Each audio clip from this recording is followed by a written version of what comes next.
आप अयोध्या से हैं, हाँ जी। तो जैसे अभी राम मंदिर बन रहा है और रामलला विराजमान हो गए हैं, तो लोगों के मन में बहुत संशय भी है और बहुत लोगों को दिक्कत भी है। तो इस पर आपके क्या विचार हैं? मतलब देखिए, अध्यात्म का क्या महत्व हो सकता है? तो जैसे हम देखते हैं कि आजकल के बहुत से यूथ हैं और लोग हैं कि राम जी जो थे, मतलब इस बात पे भी काफ़ी कॉन्फ्लिक्ट रहा है, ब्राह्मणों के बीच भी कॉन्फ्लिक्ट रहा है इस चीज़ को लेकर कि वध किया गया, नहीं किया गया, क्यों किया, क्यों नहीं किया गया। पर लोगों ने आजकल, मतलब अगर हम देखें तो रावण को अपना आइडल की तरह आजकल लोग ले रहे हैं। जैसे ये, और बहुत से लोग तो हमने देखा है कि अपनी गाड़ी पे लिखवा के रखते हैं कि दादा रावण। हमने लोगों को देखा है, वो ये बोलते हैं कि जो राम भगवान थे वो भगवान नहीं थे, कहा जाता है कि वो एक नॉर्मल पुरुष थे, और इसीलिए उन्होंने रावण को बदलने की जगह, मतलब उसके आइडियोलॉजी, उसके ब्रेन को बदलने की जगह, उसको एक अच्छा मनुष्य बनाने की जगह उसको मारना चुना, उसका वध करना चुना। तो जैसे मैं ग्राफ देख रहा हूँ कि अध्यात्म की तरफ और मतलब सनातन धर्म की तरफ जेएनयू के जो स्टूडेंट्स हैं उनका ग्राफ बहुत तेजी से, लेकिन मैंने जेएनयू के बारे में सुन रखा था कि यहाँ पे तो एंटी नेशनल्स रहते हैं। जो जेएनयू के जो स्टूडेंट्स हैं, प्रोफेसर्स हैं, और जो खासकर लेफ्टिस्ट जो लोग हैं, वो आतंकवादी संगठनों से जुड़े हुए हैं। लोग उन्हें आतंकवादी बोलते हैं। नमस्कार दोस्तों, मैं मानवेंद्र आप सभी के बीच, जैसा कि मैंने और मेरी पूरी टीम ने आप लोगों से वादा किया था कि हम 26 तारीख को अपने पहले एपिसोड के साथ आप लोगों के बीच में उपस्थित होंगे। आज के जो हमारे गेस्ट हैं उनका नाम विवेक वेदांत जी हैं, जो कि अयोध्या से हैं। हाँ, वही अयोध्या, राम जी की नगरी। आपने एकदम सही सुना। आज हम उनसे बात करने जा रहे हैं। जो हमारे टॉपिक्स होंगे जिन पर हम बात करेंगे वो अध्यात्म होगा, जेएनयू की लाइफ कैसी है, यूपीएससी की जर्नी कैसी होती है, कैसे उन्होंने बहुत कम उम्र में इतनी सफलता प्राप्त की। आप इन सब से जो भी आपको सीख मिले उसको आप एक कमेंट बॉक्स में ज़रूर एक लाइन लिखकर हमारी टीम तक ज़रूर पहुंचाएं। आइए चलते हैं वीडियो की ओर। तो आज हम लोगों के साथ, हम लोगों के बीच आए हैं विवेक जी, विवेक मिश्रा जी, जो कि जेएनयू में रिसर्च स्कॉलर हैं, और उनकी उपलब्धियां कुछ ऐसी हैं कि उन्होंने कई एग्ज़ाम्स क्लियर किए हैं, इंक्लूडिंग बैंक पीओ, एसएससी और सम स्टेजेस ऑफ यूपीएससी। फिर इनका ध्यान यूपीएससी की ओर से हटा और इन्होंने कुछ और राह चुनी, और राह चुनी तो फिर ये हम लोगों से मिले, और ये जेएनयू के रिसर्च स्कॉलर हैं, ज्योग्राफी पे इनका काम है। और आइए बात करते हैं, आज की जो चर्चा है वो शुरू करते हैं विवेक मिश्रा जी से। तो कैसे हैं विवेक मिश्रा जी आप? मैं बढ़िया हूँ मानवेंद्र जी। तो मैं आपको क्या कह के संबोधित करूं आज की इस चर्चा में? जी लगा सकता हूं विवेक मिश्रा जी हाँ, या हाँ, विवेक जी? जहाँ जैसे भी आप कंफर्टेबल हैं आप वो बोल सकते हैं। तो मैं आपको विवेक जी कहना ज़्यादा अच्छा समझूंगा। जी, जी। माय तो प्लेज़र। आप, आज के इस पॉडकास्ट की या इस चर्चा की दो अप्रोच रहेंगी, और अप्रोच बहुत सिंपल है। एक तो पॉलिटिकल थॉट्स, पॉलिटिकल आइडियोलॉजी क्या है, और एक अध्यात्म, जिसमें आप इस टाइम जेएनयू के काफ़ी प्रोमिनेंट एकदम वक्ता माने जाते हैं। तो बस इन दो अप्रोचेज़ पे आज हम बात करेंगे, ठीक है? तो आप ये बताइए सबसे पहले तो कि आपका दिल्ली की तरफ रुख कैसे हुआ? कहाँ से कैसे पता चला दिल्ली के बारे में, और कैसे रुख हुआ वहाँ का? मतलब पता होना तो एक बहुत आम बात है, रुख कैसे किया आपने दिल्ली की ओर? हाँ जी, देखिए ना, मैं शुरू से ही बचपन में ही मैं संघ जॉइन कर लिया था। मेरे गाँव अच्छा। में शाखा लगती थी। तो छोटा था, मुझे पता नहीं था कि वो शाखा होता क्या है, संघ क्या होता है, कुछ नहीं पता। बस बच्चे लोग खेलने वहाँ पे जाते थे तो मैं भी खेलने चला जाता था। तो वहीं से, या ये कह सकते हैं कि पारिवारिक जो हमारे संस्कार रहे हैं, पिताजी का उसमें बहुत बड़ा रोल रहा है। तो वहीं से अंदर एक भावना डेवलप हुई कि मुझे राष्ट्र सेवा करनी है, देश सेवा करनी है। एक चीज़ हमेशा दिमाग में रहता था कि हमारे यहाँ कहा भी जाता है कि मुझे मृत्यु से डर नहीं है, डर है तो अपयश से है। और जीवन में सबसे बड़ी उपलब्धि हमारे लिए तो ये है कि हम मातृभूमि की सेवा के लिए अगर हम जाने जाएं, उसमें हमारा योगदान हो, तो सबसे बड़ी उपलब्धि हमारी यही होगी। तो इस तरीके से कह सकते हो आप कि थोड़ा सा मैं एम्बिशियस हो गया। एम्बिशियस होने का मतलब मेरे अंदर हमेशा से ये रहा है कि जो मेरा कंट्रीब्यूशन होगा वो मेजर चंक होगा, बहुत बड़े प्रोपोर्शन में होगा।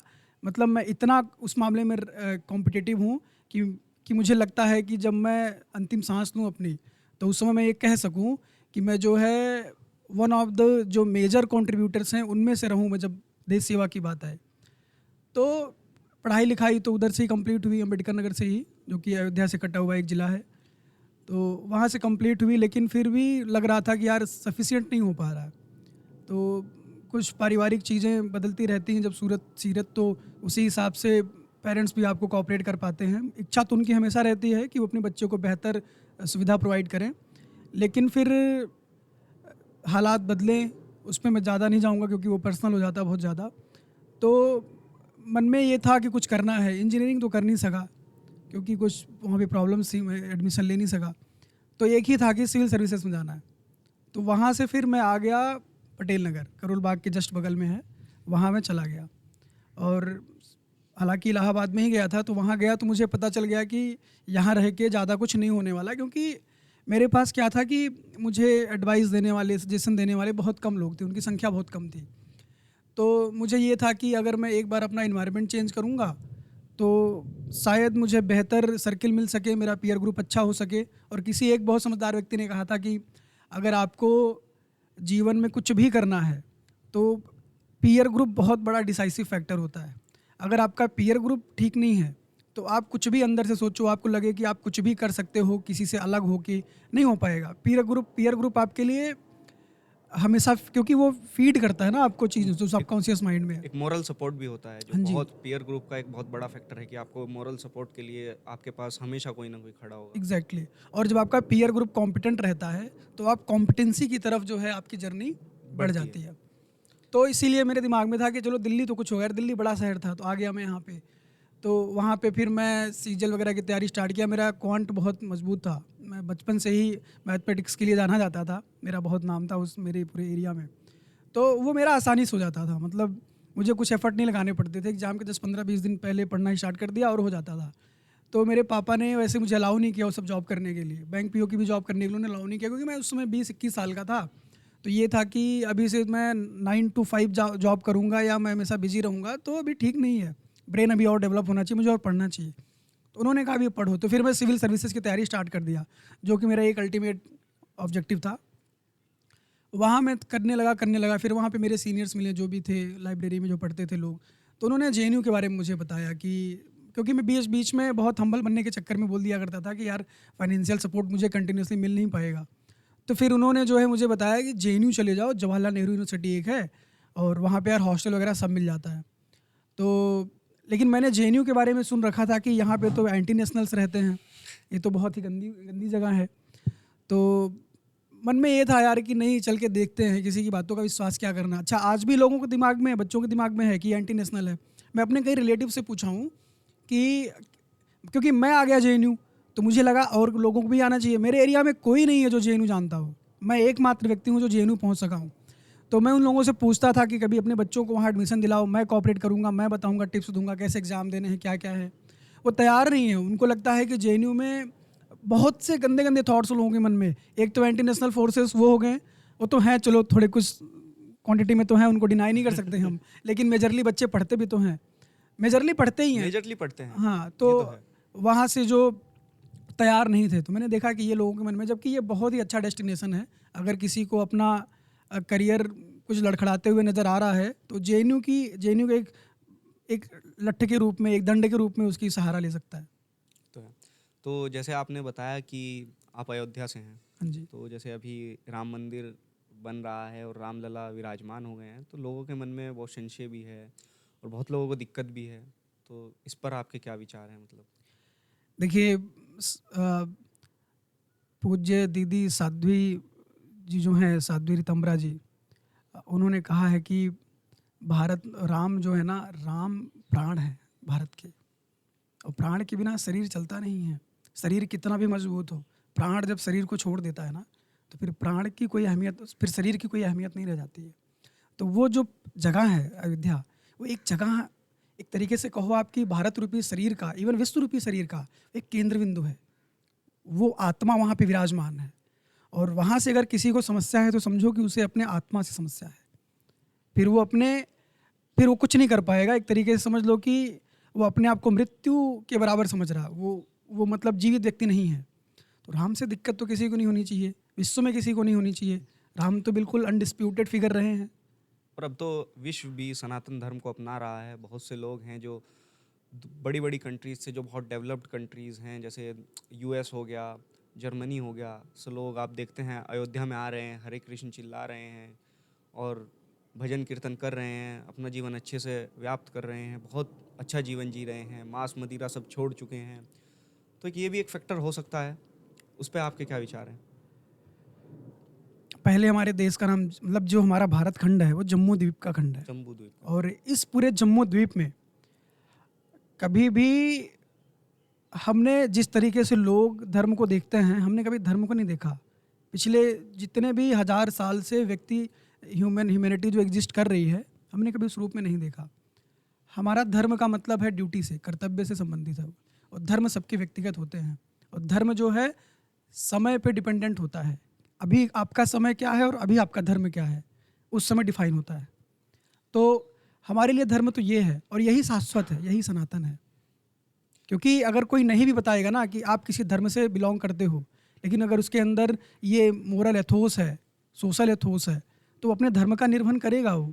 तो हमें किसी भी विदेशी को, चाहे वो अमेरिकन हो चाहे वो जर्मन हो, उसे बताने की ज़रूरत नहीं होती कि हम कोई ऑर्गेनाइजेशन है, कोई संस्था है, हमारा कोई धर्म है।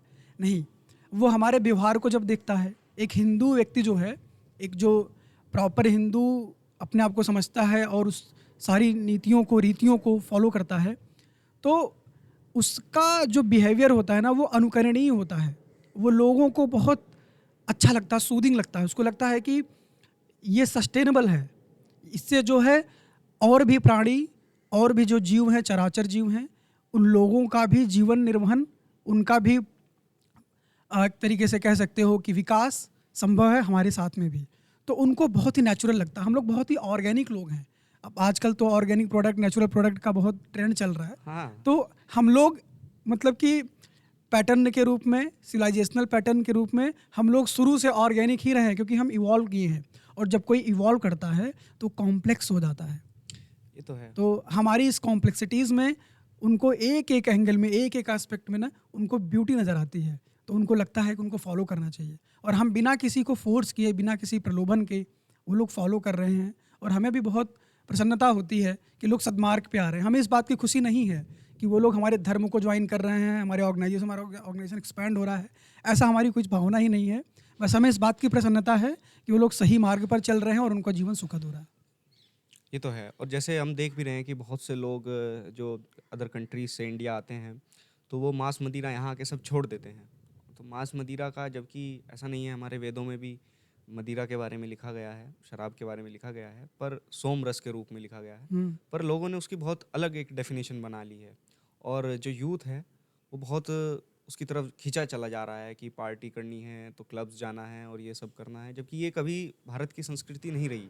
सब वेस्टर्न थॉट्स हैं जो इंडिया में आके थोप दिए गए हैं लोगों के ऊपर। जैसे मांस मदिरा शुरू से मतलब उपस्थित रहा है, लोगों के टच में रहा है, लोग जानते हैं। जहर भी तो शुरू से उपस्थित रहा है। जहर भी। तो लेकिन जहर का भी उपयोग लोग करते रहे हैं, उपयोग, लेकिन अब खुद खाकर नहीं करते थे। उनका अलग यूज़ था, उनका स्ट्रैटेजी था। अब चाणक्य के समय में तो कहा जाता है कि उनके यहाँ तो सर्पकन्या होती थी, और यहाँ तक कि कुछ लोग कहते हैं कि चंद्रगुप्त के खाने में चाणक्य जो है थोड़ा थोड़ा पॉइजन मिला के देते थे, जिससे वो रेजिस्टेंट हो सके और उनको कोई जहर दे के मार ना सके। तो चीज़ों का अलग अलग प्रयोग है। मदिरा हो गया, अल्कोहल जो होता है वो तो दवा भी है, मेडिसिन भी है। और हम लोग तो आयुर्वेदा में तो नेचुरल चीज़ों का ही हम लोग प्रयोग कर करके एक से एक संजीवनी तक हम लोग बना डाले। तो उन चीज़ों का सदुपयोग करोगे आप तो सदुपयोग होगा। अब रात को आप शराब पी के, मांस खा के, जानवर की प्रवृत्ति अपना के जानवरों जैसी हरकत कर रहे हो आप, आपकी वजह से आप तो मवेशी जानवरों से भी बदतर हो गए, क्योंकि आपकी वजह से कुछ लोग हैं, बच्चे हैं, लड़कियां हैं, औरतें हैं, वो बाहर निकलना सुरक्षित नहीं समझती हैं। आप उसके बारे में क्या कहेंगे कि एक औरत है, एक लड़की है, रूम पे बैठी है, घर पे है, और जैसे ही 7 बजता है शाम को, उसको लगता है अब वो जेल के अंदर है और जेल के सीमाओं के अंदर उसको अब यहाँ पे घुटना पड़ेगा। कब तक? जब तक सूर्योदय फिर से ना हो जाए। इस बात के लिए जिम्मेदार कौन होगा? यूथ हैं आप, आपके अंदर शक्ति है, आपके अंदर ताकत है। तो इसका मतलब ये हुआ नहीं, इसका मतलब ये थोड़ी होता है कि आप जो है उस शक्ति का प्रयोग करो और लोगों की आज़ादी ख़त्म कर दो, लोगों की स्वतंत्रता ख़त्म कर दो आप। तो फिर उसको जवानी नहीं कहते हैं, वो जवानी के डेफिनेशन में नहीं आता है। उसको तो कहते हैं कि आप डिस्टर्बिंग एलिमेंट हो, आप सबसे खराब, अगर आपको माना जाएगा तो समाज के सबसे खराब घटकों में से आप एक हैं। तो भैया वो उपाधि लेने से बचो आप, अपने शक्तियों का प्रयोग ऐसे करो आप जैसे मतलब कि कुछ लोग आपसे लाभान्वित हों और आप पर प्राउड फील करें, आप पर गर्व महसूस करें। तो जैसे अयोध्या में आप बचपन से रहे हैं, तो आप भी कभी कार सेवक बन के गए हैं या कभी मौका नहीं मिल पाया देखिए, इस सेवा का? कार सेवा तो ना 1992 में हुई थी, जब उस विवादित ढांचा को गिराया गया था। उस समय मेरे पिताजी यंग थे, तो उन्होंने कार सेवा ली हुई है। अच्छा। और वो लोग लाठी डंडे सब खाए थे। वो जब बताते हैं उस कहानी को वहाँ पे, तो रोंगटे खड़े हो जाते हैं। किस ओह! हिसाब से मतलब बर्बरता वहाँ पे बरती गई। वहाँ पे सरकारें उस समय की किस हिसाब से कार सेवकों को देखती थी और वहाँ का माहौल क्या था, ये बहुत ही, मैं कहता हूँ कि जब याद करते हैं ना, जो स्मरण होता है उन चीज़ों का, तो मेरे पिताजी एकदम सिहर से जाते हैं। क्योंकि उसमें कई तरह के लोग थे, कई एलिमेंट्स का, कई कंपोनेंट्स थे। जैसे कुछ लोग तो ऐसे थे कि जो अपना ज़मीन, अपना संपत्ति बेचकर भी कार सेवकों की सेवा के लिए अन्न हो गया, पानी हो गया, इसका प्रबंधन करते थे।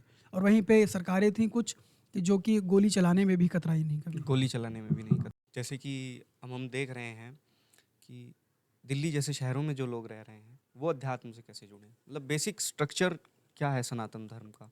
बेसिक स्ट्रक्चर जो एक होता है, जैसे हमारे कॉन्स्टिट्यूशन का है, हमारे देश का है बेसिक स्ट्रक्चर है, ऐसी एक सनातन धर्म का बेसिक स्ट्रक्चर क्या है? किस आइडियोलॉजी पे चलता है सनातन धर्म बेसिकली?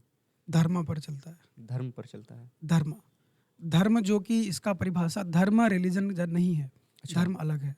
और ये धर्म जैसे मैंने शुरू में ही बताया कि धर्म समय के हिसाब से और परिस्थिति के हिसाब से धर्म की परिभाषा बदलती है। हमारा पूरा जो आप इतिहास देख लोगे, चाहे रामायण हो, चाहे महाभारत हो या पुराण हो, भगवान श्री कृष्ण ने अपने मुखारविंद से ही धर्म की परिभाषा दी है कि ये परिस्थिति के अनुकूल होता है। भीम को जब मारना था, भीष्म पितामह को, भीम नहीं, भीष्म पितामह, भीष्म पितामह को जब मारना था, तो उस समय भगवान ने उनको तरीका बताया अर्जुन को, और उस समय वो धर्म था। गुरु द्रोण की वध भी बहुत आवश्यक थी, उस समय वो धर्म था। लक्ष्मण का धर्म क्या था जब भगवान राम जो है अयोध्या छोड़ रहे थे, वो धर्म था। तो ये बहुत ही सामान्य मैं भाषा में बता रहा हूँ, बहुत ही सरल भाषा में बता रहा हूँ कि जब आप देख रहे हो कि आपकी वजह से किसी और प्राणी का कोई हानि नहीं, कोई क्षति नहीं पहुँच रही है, आप समझिए कि आप सनातन धर्म का पालन कर रहे हैं। तो सनातन धर्म जो है अध्यात्म की ओर हमें ले जाता है, तो अध्यात्म का इस सांसारिक जीवन में कैसे सिद्ध कर सकते हैं? देखिए, अध्यात्म को बिल्कुल अलग देखने की ज़रूरत नहीं है कि अध्यात्म की तरफ हम जाएंगे तो सांसारिक नहीं रह पाएंगे। अध्यात्म एक माइंडसेट है। आपके जो आपकी इच्छा शक्ति है और आपका जो काम करने की कैपेसिटी है, उसको मजबूत करता है वो। अध्यात्म इसके अलावा कुछ और नहीं है। अध्यात्म का मतलब ये नहीं कि गुफाओं में, कंदराओं में जाकर आप तपस्या करें और लीन हो जाएं। अगर आप मुक्ति भी पाना चाहते हैं, मुक्ति मतलब ये होता है ना कि आप सारी जो समस्याएं हैं, सारे जो झंझावात हैं जीवन में, उनको आप मिनिमाइज कर सकें। भाई, एक व्यक्ति है कि जिसके पास कोई बैकिंग थॉट नहीं है, उसकी जीवन बहुत उथल पुथल रहती है। तो अध्यात्म वहाँ पे आपकी जो डिसऑर्डर है ना, डिसऑर्डर को कम करता है और चीज़ों को ऑर्डर में लाता है। और जब चीज़ें ऑर्डर में आती हैं तो आपके सफलता के जो चांसेस हैं वो भी बढ़ जाते हैं और आप जीवन में खुश रहना प्रारंभ कर देते हैं। और आपके लिए सारी चीज़ें जो सबको बहुत कठिन और रॉकेट साइंस लगता है, वो आसान हो जाता है। अब यहाँ पे मैं बताऊँ कि ऐसे कई भी पॉलिटिकल फिगर का मैं नाम ले लूँगा। योगी जी को देख लो आप, मोदी जी को देख लो आप, ऐसे कई हैं, गडकरी जी को देख लो आप, अटल जी स्वयं।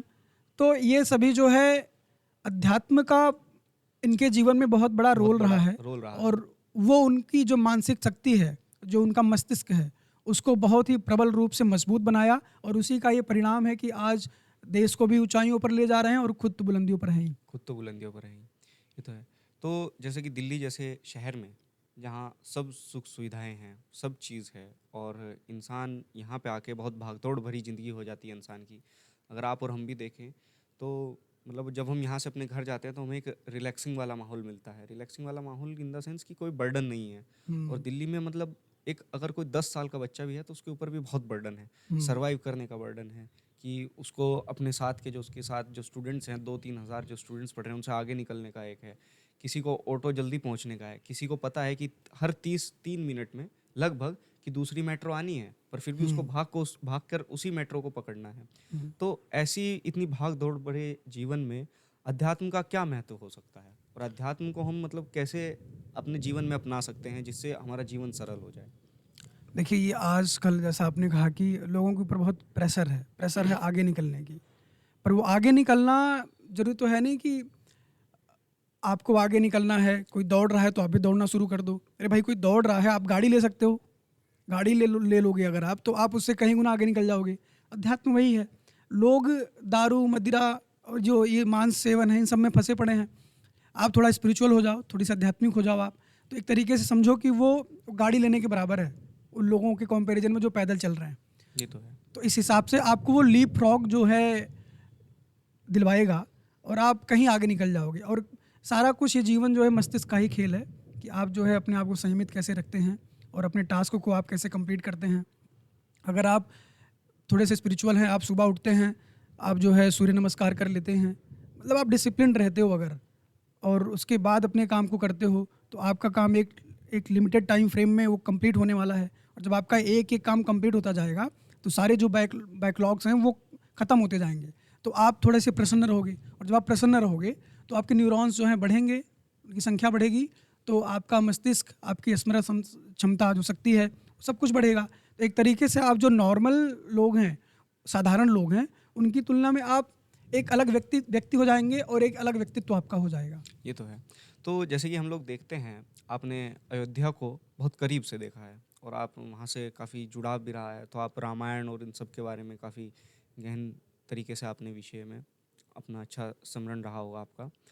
तो जैसे हम देखते हैं कि आजकल के बहुत से यूथ हैं और लोग हैं कि राम जी जो थे, मतलब इस बात पे भी काफ़ी कॉन्फ्लिक्ट रहा है, ब्राह्मणों के बीच भी कॉन्फ्लिक्ट रहा है इस चीज़ को लेकर कि वध किया गया, नहीं किया गया, क्यों नहीं किया गया। पर लोगों ने आजकल मतलब अगर हम देखें तो रावण को अपना आइडल की तरह आजकल लोग ले रहे हैं। जैसे बताया जाता है कि उसने जीवन में बस एक ही गलती की है और वो सीता जी को उठा कर भी ले गया था, पर उसने कभी उनको टच नहीं किया।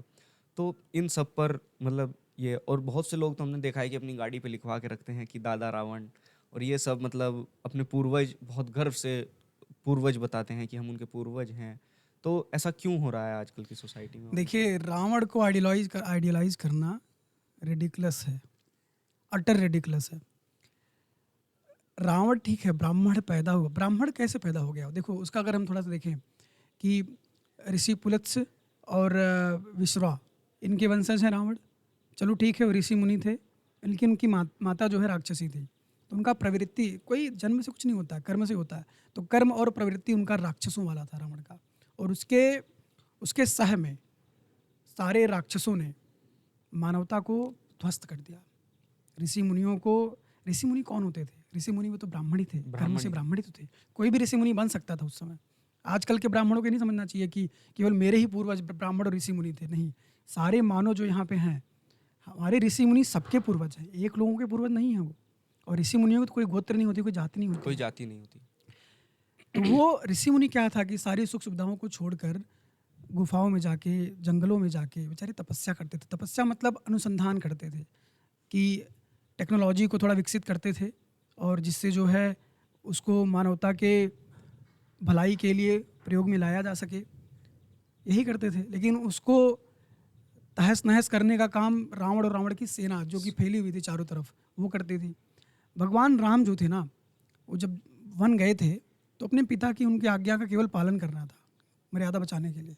तो वहाँ पे गए थे वो, तो रह के चले आते। 13 साल बीत चुका था जब वो यहाँ से चित्रकूट से गए हैं पंचवटी की तरफ। 13 साल बीत, पंचवटी में तो खुद ही गए हैं कि उनका जो अधूरा काम रह गया वो पूरा हो जाए। और जब ऋषियों ने उनको बताया किस हिसाब से उनकी तपस्या और यज्ञ में बाधा पड़ती है, राम भगवान आग बबूला हो गए। राम भगवान कभी क्रोधित नहीं होते थे, लेकिन राम भगवान को सबसे ज़्यादा अगर फ़र्क पड़ता था तो केवल 2 चीज़ों से।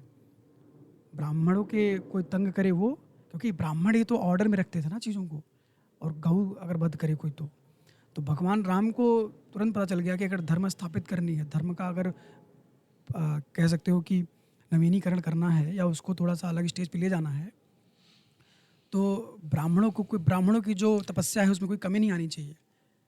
तो रावण को भगवान ने मारा, किसके लिए मारा? उन ब्राह्मणों के आदेश पर ही तो मरा। वो ब्राह्मण ही तो चाहते थे। सोसाइटी के लिए बेसिकली। हाँ, सोसाइटी, ब्राह्मण क्या चाहता था कि हमारी सोसाइटी जो है सोसाइटी अच्छी अच्छे हो। से चले, लोगों का मतलब पिता पुत्र के लिए कारगर साबित हो, पुत्र जो है माता की सेवा कर सके, यही सब के लिए तो सोसाइटी होती है। ऐसे ही तो नॉर्मली चलता है सब कुछ।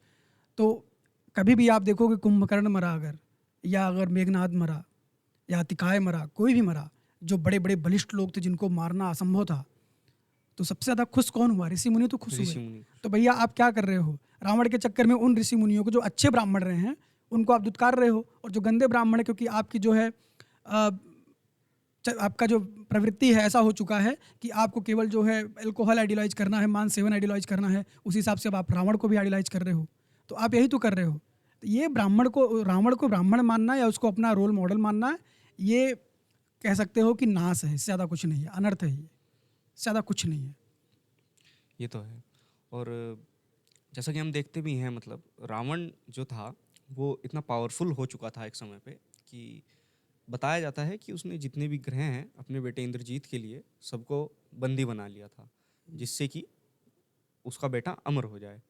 और पर लास्ट टाइम पे आकर जो शनिदेव थे वो अपनी जगह से हट गए, जिससे कि उसका बेटा इंद्रजीत पावरफुल तो बहुत रहा पर वो अमर नहीं हो पाया। यही उसकी मृत्यु का कारण भी बना बाद में चल के।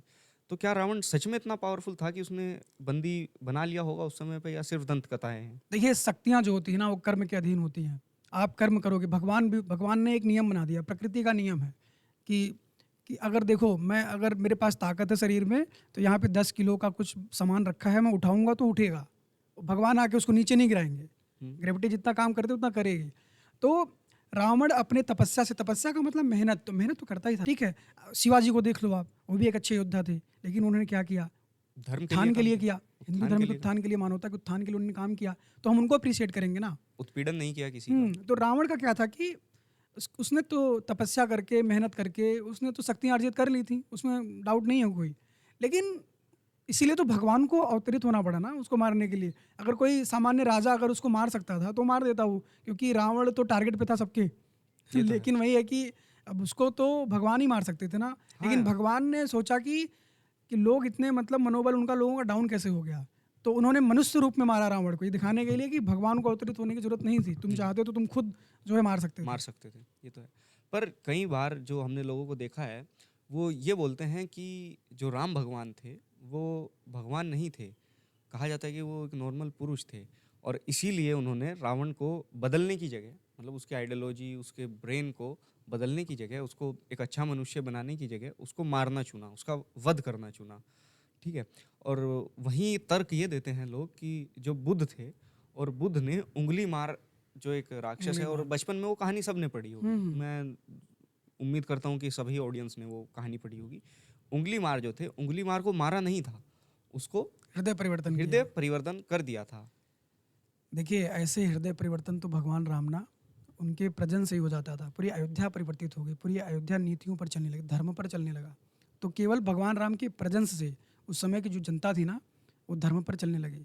भगवान राम इसलिए लोगों को प्रिय थे कि लोगों में लोकप्रिय थे वो यार, कि मतलब कहने की जरूरत ही नहीं पड़ती थी, उनको देखकर ही लोगों का परिवर्तन होता था। जिनके छूने मात्र से पत्थर रूपी जो माता अहिल्या थी, वो जो है स्त्री रूप में आ गई। ये तो है। जिनके जिनके जूठे बेर खा लेने से सबरी माता जो थी वो मोक्ष को प्रदान हो गई। मोक्ष को प्रदान ऐसे व्यक्ति के धर्म परिवर्तन, हृदय परिवर्तन की क्षमताओं को लेकर संशय करना तो महापाप है, पहली चीज़। ये तो मतलब कि हास्यास्पद है। और रही बात रावण को क्यों नहीं उन्होंने हृदय परिवर्तन किया, तो रावण को क्या, उन्होंने सबको बहुत चांस दिया, बहुत अवसर दिया, क्या क्या नहीं किया। हनुमान जी जब स्वयं गए लंका में, तो उन्होंने उनको ऑप्शन दिया कि तुम, कहता हूँ कि तुम बदल जाओ, सीता माँ को वापस लौटा दो, माफ़ी मांग लो, ख़त्म बात करो। नहीं माना। भगवान राम जब चढ़ाई कर दिए लंका पर, फिर अंगद को भेजा उन्होंने कि जाओ तुम बात करो, देखो अगर वो बदलता है तो बदलने दो। विभीषण तो रावण का भाई ही न था। अगर उनको मारना ही होता, राक्षस को मारना ही अगर भगवान का लक्ष्य था, तो विभीषण को भी मार देते वो। विभीषण तो लेकिन आया, उसको तो लंकापति बना दिया भगवान ने। जो जो यहाँ पे आकर हाथ जोड़े हैं, भगवान ने सबको माफ़ कर दिया। और अगर तो आप सुग्रीव और बाली का देख लो, बाली तो सबसे ज़्यादा पावरफुल था। भगवान चाहते तो उसके साथ मित्रता करते। बाली का यही प्रश्न भी था कि आप इस निर्बल से क्या मित्रता कर लिए, क्या हेल्प करेगा मेरे से? अगर आप मित्रता करते तो मैं तो रावण को यूं ऐसे बोल के जो है सीता को छुड़वा देता। पर सीता माँ को छुड़वाना तो उनका लक्ष्य ही नहीं था। सीता माँ तो सीता माँ थी ही नहीं जो वहाँ पे वो हरण करके ले गया था। वो तो उनकी छाया प्रती थी केवल। तो वो तो सब केवल ये था कि भगवान आए थे ये संदेश लेकर कि तुम लोग सन्मार्ग पे आ जाओ, और उन्होंने पूरा अवसर दिया। और भगवान तो एक्सेसिबल भी बहुत थे। कहा जाता है कि करुणा निधान है, वो कृपा निधान है। उनके पास जो आता है वो सबको माफ़ कर देते हैं। वो तो सागर को माफ़ कर 3 दिन तक जो है समुद्र के किनारे वो हाथ जोड़ के उन्होंने और करते रहे, लेकिन सागर जब नहीं माना तब थोड़ा सा क्रोधित हुए वो, और तब जाके सागर प्रकट होकर माफ़ी मांगा और बोला कि आप ये तरीका अपना सकते हैं। तो भगवान ने तो सबको भरपूर अवसर दिया, समय दिया, लेकिन रावण की मति मारी थी, रावण का अहंकार। और कहीं न कहीं रावण को ये भी पता था कि इन्हीं के हाथों मुझे मोक्ष मिलेगा, यही अवसर है, जाने मत दो। तो रावण इतना भी तो बुद्धिमान था ही। तो इसलिए वो उस अवसर को वो छोड़ना नहीं चाह रहा था। इसीलिए वो जो है सीता माँ का हरण कर लिया और युद्ध किया। उसका युद्ध करना तो उसका लक्ष्य था कि उसको मृत्यु पानी थी, उसके पूरे परिवार को मृत्यु पानी थी भगवान के हाथों। तो जैसा हम देखते हैं, आप जेएनयू जैसे संस्थान में रिसर्च स्कॉलर हैं, तो जेएनयू में अभी इलेक्शन हुआ और इलेक्शन के बाद कुछ नारे लगे, बहुत आपत्तिजनक नारे लगे। मैं नारे मतलब वो इतने आपत्तिजनक थे मेरे लिए कि मतलब, और सभी हिंदू भाई बहनों के लिए इतने आपत्तिजनक वो थे, और स्पेशली राम भगवान जी को लेकर लगे। राम का नाम उसमें बहुत क्लियर शब्दों में था। तो ऐसा क्यों होता रहा है जेएनयू में? इस चीज़ के लिए जेएनयू क्यों हमेशा चर्चाओं में बना रहा है कि इस तरह के नारे लग रहे हैं जेएनयू में? या लोग पढ़ने लिखने के बाद इतने ब्रॉड माइंड हो जाते हैं कि वो अपने आसपास की हर चीज़ की, हर उपस्थिति की, अपने आसपास के लोगों को, वो इतने कट्टर हो जाते हैं कि अपने आसपास के लोगों को हृदय नहीं देख पा रहे हैं कि उसकी भावना किस चीज़ से जुड़ी है, किस चीज़ से नहीं जुड़ी है, और वो उन्हें आहत कर रहे हैं। तो ऐसा क्यों होता रहा है इस कैंपस में? देखिए, प्रतिभाशाली होकर, एंट्रेंस देकर, एग्ज़ाम निकाल कर आप कैंपस में पहुंच जाएं, यूनिवर्सिटी में पहुंच जाएं, पढ़ना प्रारंभ कर दें, एक बात है। लेकिन संवेदनशील होना दूसरी बात है। और पढ़ना लिखना इस बात की गारंटी नहीं है कि आप जो है बहुत कैपेबल व्यक्ति हैं। मैंने ऐसे ऐसे निरक्षरों को देखा है जो संवेदनशील हैं, लोगों के प्रति उनके अंदर दया है, लोगों की भावनाओं को समझते हैं वो, और वो जीवन में बहुत आगे गए हैं। और लोग उनके समर्थन में बहुत उतरते हैं। उनको यहाँ तक कि एमएलए या एमपी तक भी बना देते हैं लोग। तो लेकिन यहाँ पे क्या है कि कुछ अक्षर पढ़ लेने से, कुछ प्रश्न हल कर देने से आप एंट्रेंस दे के एडमिशन तो पा लोगे, लेकिन हृदय परिवर्तन, जो संवेदनशीलता है, वो तो परिवार के संस्कार हैं आपके, कि आप लोगों की भावनाओं का कितना सम्मान करते हो। अब इस तरीके से कह रहे हो कि हवा में उड़ गए, मतलब क्या है ये? किसी ने, चलो आपके भी कोई रोल मॉडल होंगे, मुझे तो नहीं लगता उनके कोई रोल मॉडल, दरअसल नहीं भी उनके। बात बात पर अपने पिता के जो उनके योगदान है उस पर प्रश्न करते हैं, बात बात पर समाज के योगदान पर प्रश्न करेंगे, बात बात पर महापुरुषों के योगदान पर प्रश्न करेंगे। तो प्रश्न करना ही तो उनका, इसको तो निहिलिस्ट बोलते हैं, हर बात पर प्रश्न करना। मैंने आज तक किसी कम्युनिस्ट को नहीं देखा है कि जो ऑर्डर में रहे और जो व्यवस्था है उस व्यवस्था का पालन करे और एक अच्छा नागरिक बन के रहे। नहीं, उसको हर बात पे प्रश्न करना है। एक व्यक्ति यहाँ पे प्रोफेसर बन गया है, वो अपना दायित्व निभा रहा है। यहाँ के स्टूडेंट ऐसे हैं कि उनको गाली देते हैं, गुरु का सम्मान ऐसे होता है। और मैं उन जिन प्रोफेसर को मैं व्यक्तिगत तौर पे जानता हूँ, मुझे पता है वो संत व्यक्ति हैं वो लोग। इसमें कई ऐसे लोग हैं कि जो पूरे संत हैं, साधु टाइप के हैं। वो अपना काम पूरी ईमानदारी से करना चाहते हैं। मुझे तो लगता है कि उनकी तो पूजा करनी चाहिए, लेकिन ये लोग उनको गाली देते हैं। मुझे बहुत कष्ट होता है जब मैं लोगों के बीच में रहता हूँ और ये सुनता हूँ। तो ऐसी उनकी प्रवृत्ति है। गुरु को नहीं अपने छोड़ रहे हैं, माता को नहीं छोड़ रहे हैं, पिता को नहीं छोड़ रहे हैं, बहन अपने भाई को नहीं छोड़ रही है। भाई बहन का रिश्ता, यहाँ जेएनयू में तो भाई बहन का रिश्ता प्रश्नवाचक चिन्ह बन चुका है। ऐसे ऐसे लोग हैं यहाँ पे।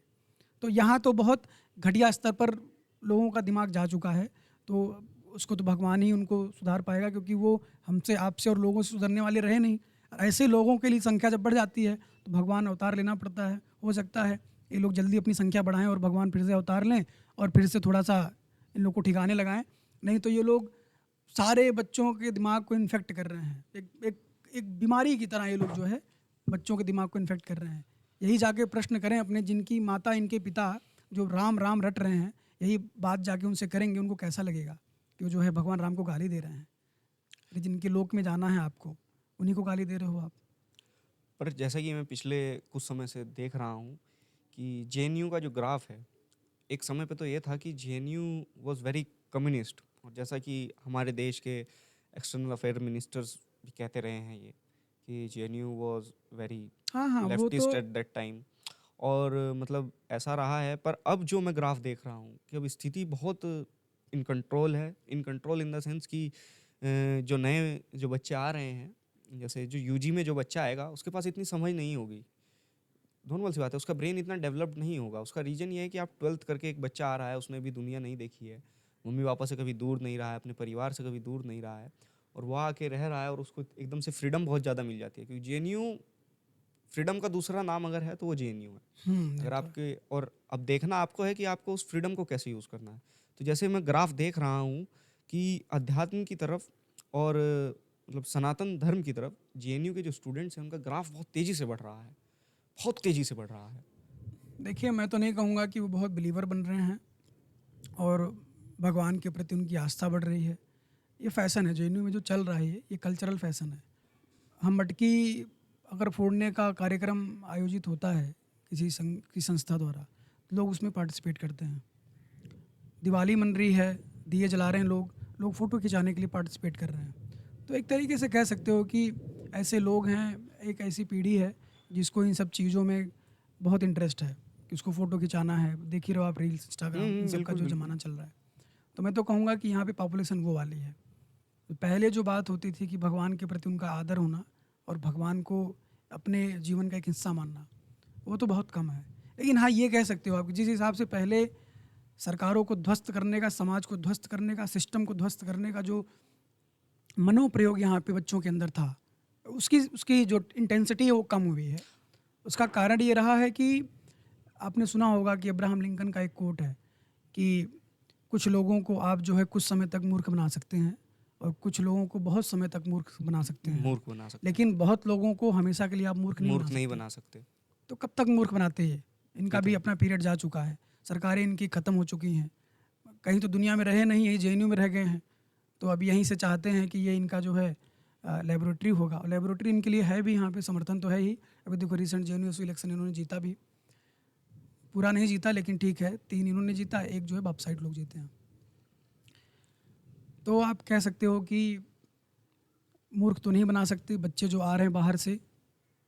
पहले क्या था कि वही बच्चे आते थे जो इनके प्रोफेसर चाहते थे। बंगाल और केरल के बच्चे ज़्यादा रहते थे। ऐसा मैं नहीं कह रहा कि बंगाल और केरल के बच्चे जो प्रतिभाशाली नहीं हैं, प्रतिभाशाली हैं वो, लेकिन और जगह के भी बच्चे प्रतिभाशाली हैं, ये बात मानना पड़ेगा। इस अहंकार में नहीं रहना पड़ेगा कि एक ही जगह के लोग प्रतिभाशाली हैं। पढ़ने लिखने का काम केरल ने केवल उठा रखा है, भाई और भी जगह के लोग हैं। बिहार में क्या पढ़ाई नहीं हो रही है? बिहार के बच्चे पढ़ नहीं रहे हैं, क्या वो मेहनत नहीं कर रहे हैं? तो हम देखते हैं कि नॉर्थ ईस्ट से बहुत भारी संख्या में बच्चे आ रहे हैं, अब आना स्टार्ट किए। क्यों? क्योंकि जब से ये मामी डाला जी हैं, जो यहाँ के, जो पहले यहाँ के वीसी थे, वो अभी तो दुलीपुड़ी मैम है, उन्होंने क्या ना कि इनका जो व्यवस्था था उस पर सटीक प्रहार किया। जो डिस्क्रिप्टिव इनका होता था, नहीं डिस्क्रिप्टिव होता था तो कैसे होता था मैं बता रहा हूँ आपको, बहुत इंटरेस्टिंग चीज़ है ये। क्वेश्चन प्रोफेसर बनाता था, उस क्वेश्चन का आंसर लिखना होता था, बच्चे केवल जाके बैठ जाते थे एग्जाम में, वो पेपर आ जाता था वापस, प्रोफेसर खुद वहाँ पे आंसर लिख के खुद चेक करके उनको पास करा के जो है एडमिशन दे देता था। ये सब जेएनयू में हो रहा था, यहाँ होता था। देश की सबसे विकसित, सबसे महनी संस्था में, हाँ, सबसे प्रतिष्ठित यूनिवर्सिटी में ये सब चल रहा था। ऐसा ही होता था और यही करके यहाँ पे बच्चों का एडमिशन दिया जाता था। नहीं तो उत्तर प्रदेश का लड़का, नॉर्थ ईस्ट का बच्चा या मध्य प्रदेश का बच्चा, मध्य प्रदेश वगैरह तो ऐसे राज्य थे कि जहाँ के यहाँ पे कोई विद्यार्थी ही नहीं रहते थे, ढूंढने पर आप नहीं पाते। लेकिन आज जो उन्होंने एक इंक्लूसिव एंट्रेंस एग्ज़ाम का सिस्टम बनाया मामी डाला जी ने, उन्होंने MCQ करा, हिंदी इंग्लिश दोनों में करना स्टार्ट किया। आज सारे बच्चे आ रहे हैं यहाँ पे, रिप्रेजेंटेशन यहाँ पे सारे स्टेट को मिल रहा है।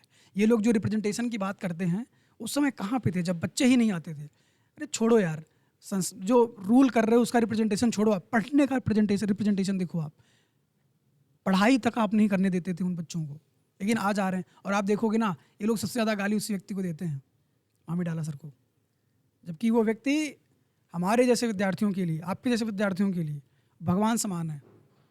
तो क्योंकि वो व्यक्ति ना होता तो आज हम यहाँ नहीं पहुँच पाते, क्योंकि फेयर सिस्टम ही नहीं होता इवैल्यूएशन का। और जब फेयर सिस्टम नहीं होता तो हम आप कहाँ से पहुँच पाते? हम आप तो ऐसे लोग तो हैं नहीं कि हमारे यहाँ पे पापा प्रोफेसर हैं या हमारे रिलेटिव प्रोफेसर हैं, या जो है हम इनकी आइडियोलॉजी से हमारा दिमाग मैच करता है। हम लोग तो एक नॉर्मल साधारण से परिवार से आने वाले लोग हैं। हम लोग कहाँ पहुँच पाते? जेएनयू हम जान भी नहीं पाते। लेकिन आज जेएनयू में पहुँचने के बाद प्लेटफॉर्म ऐसा है ये कि आप अंतर्राष्ट्रीय स्तर पर जा सकते हो, आप कुछ भी कर सकते हो। अब निर्मला सीतारमण मैम तो यहीं से पढ़ी थी, जयशंकर जी यहीं से पढ़े थे, तो ऐसे ऐसे लोग यहाँ से निकले हैं। मतलब आप देखोगे कि मैं ज्योग्राफी से हूँ, CSRD मेरा सेंटर है। वो एक समय IAS बनाने का सेंटर जाना जाता था कि वहाँ से IAS निकलते हैं CSRD से। CSRD से। और ऐसा इतना प्रतिष्ठित सेंटर था वो। अभी भी जो है ज्योग्राफी का बेस्ट सेंटर है वो पूरी कंट्री में। लोग सपना देखते हैं कि वहाँ मैं पहुँचूँ। तो वहाँ मैं तो जानता भी नहीं था उसके बारे में। दिल्ली पहुँचा तो मुझे मेरे सीनियर ने बताया, तब जाके मैं यहाँ पे आया, नहीं तो मैं तो जानता ही नहीं। विवेक जी, मैं आपसे एक मतलब बहुत सही सवाल एक करना चाहूँगा और आपको बहुत मतलब सरल तरीके से उसका जवाब देना है। सरल तरीके से मतलब पूरी होनेस्टी के साथ आपको पूरा एकदम खुल के उसका जवाब देना है। जैसे बहुत से लोग हैं, मैं भी गांव जब जाता हूँ तो लोगों को पता नहीं है कि लेफ़्ट आइडियोलॉजी क्या है, राइट आइडियोलॉजी क्या है। तो आप थोड़ा लेफ़्ट पे और राइट पे जो आइडियोलॉजी है उस पर थोड़ा सा प्रकाश डालने की कीजिए थोड़ा सा। देखो ये सब ना यूरोपियन कॉन्स्ट्रक्ट है। मतलब इंडिया में इनका उद्भव ही नहीं है, ओरिजिन ही नहीं है, इसलिए इंडिया के लोग इसको जानते ही नहीं हैं। लेकिन जहाँ पे इनका ओरिजिन है वहाँ के लोग बहुत अच्छे से जानते हैं। वहाँ पे राइट और लेफ़्ट का, ब्राज़ील देख लो आप, US देख लो आप, वहाँ पे राइट और लेफ़्ट बहुत ज़्यादा लोग जानते हैं। इंडिया में नहीं उद्भव रहा, लोग नहीं जानते, लेकिन अब उस सेटअप को यहाँ पे अप्लाई करने की कोशिश की जाती है। JNU के लोगों को लगता है कि क्योंकि वो अमेरिका के लोगों को जानते हैं, रसिया के लोगों को, चाइना के लोगों को जानते हैं, तो सारी कंट्री में सारे लोग जानते होंगे। ऐसा नहीं भाई, लोगों को फ़र्क ही नहीं पड़ता लेफ़्ट राइट क्या है एक्चुअली, उनको पता भी नहीं है। लेकिन हाँ, अगर आप उस सेटअप में देखना चाहते हो तो मैं इतना कहूँगा कि उन लोगों को जो धार्मिक हैं, जो सरकार को मानते हैं, जो मतलब ये जानते हैं कि जितना मेहनत करोगे उतना कमाओगे और मेहनत करके तुम अरबपति भी बन सकते हो, ऐसे लोगों को यहाँ पे राइटिस्ट कहा जाता है। जबकि राइटिस्ट है नहीं। राइटिस्ट का मतलब ये होता है जो कंजर्वेशनिस्ट हो, कंजर्वेटिव हो, और उसका ऐसा इतिहास रहा हो कि वो कुछ लोगों पर उसने हमेशा एक्सप्लॉयटेशन की हो, या वो फ्यूडल लॉर्ड रहा हो। और लेफ्ट का मतलब क्या हुआ उनके नज़र में, जो सच डेफिनेशन है कि मतलब ऐसे लोगों की बात करने वाला कि जो लेबर रहे हैं, जिनको प्रोलेटेरिएट बोला जाता है मतलब इन लोगों की लैंग्वेज में। और राइटिस्ट मतलब होगा जो बुर्जुआ है। और तो आज अब बताओ कि बुर्जुआ, बुर्जुआ, हाँ, बुर्जुआ, बुर्जुआ, हाँ। बुर्जुआ। तो अब आप बताओ कि गांव में जो व्यक्ति है जिसके पास 2 बीघे 4 बीघे की खेती है, खेती करके अनाज उगा रहा है, अपने बच्चे को बाहर पढ़ने भेजा है, बच्चा उसका इंजीनियरिंग करके पैसे कमा रहा है, ये उम्मीद देख रहा है कि एक दिन मैं भी करोड़पति अरबपति कुछ बनूंगा क्योंकि मेहनत करूंगा। अब 4 बीघे का व्यक्ति कहाँ से बुर्जुआ हो गया, कहाँ से राइटिस्ट हो गया? पर इसको ये लोग राइटिस्ट बोलेंगे। उसको तो बेचारे को बुर्जुआ बोलना भी नहीं आएगा। हाँ, उसको लेकिन ये लोग राइटिस्ट बोलेंगे कि ये राइटिस्ट है। और ये भाई साहब जो 1 लाख रुपए का, 1.5 लाख रुपए का फ़ोन यूज कर रहे हैं और जो 90 रुपए का सिगार पी रहे हैं, मुझे तो पता भी नहीं सिगार की दाम कितनी होती है, तो ये लोग लेफ्टिस्ट हो गए। अरे भाई, आयरनी तो देखो आप कि भाई आपके पास कम से कम लाखों की, करोड़ों की संपत्ति है, उतना इनकम है, आपने आपको लेफ्टिस्ट बोल रहे हो। वो जो 4 बीघे का खेती, क्योंकि उसने भगवान राम का नाम ले लिया, क्योंकि वो रिलीजियस है, क्योंकि वो कहता है कि कॉन्स्टिट्यूशन ध्वस्त नहीं करना है, तो वो राइटिस्ट हो गया। पैसा आने का तो एक दूसरा भी कारण लोग बताते हैं ना JNU में।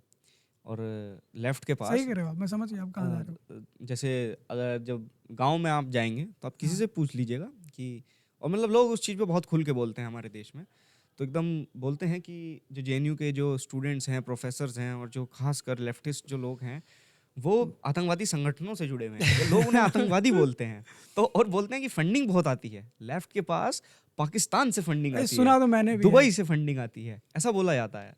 तो सुना है ना? सुना तो बस है। देखिए। दुबई तो नहीं कह सकता, पर अरेबिया, सऊदी अरेबिया बोल सकते हो आप। सऊदी अरेबिया मतलब हाँ, वही। लेकिन मैंने सुना है, मैं देखा नहीं है, मैं इस बात को ऐसे मतलब कि विटनेस नहीं बन सकता, लेकिन मैंने फैकल्टी से सुना है। फैकल्टी जो मतलब फैकल्टी के साथ में है, अच्छा। और जो स्टूडेंट एक्टिविस्ट हैं वो क्लोजली जानते हैं, मैंने सुना उनसे।